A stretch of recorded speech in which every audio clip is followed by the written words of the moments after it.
বৈষম্য বিরোধী ছাত্র আন্দোলনে ছাত্র জনতার গণ অভ্যুত্থানে গত ৫ আগস্ট প্রধানমন্ত্রীর পদ থেকে পদত্যাগ করে দেশ ছেড়েছেন শেখ হাসিনা। এরপর থেকেই আত্মগোপনে রয়েছেন আওয়ামী লীগের নেতারা।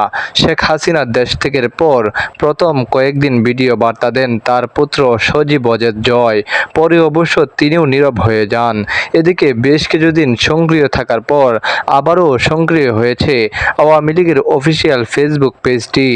দলটির এই পেজ থেকে নেতাকর্মীদের হোয়াটসঅ্যাপে যোগাযোগের জন্য অনুরোধ করে একটি নম্বর দেওয়া হয়েছে।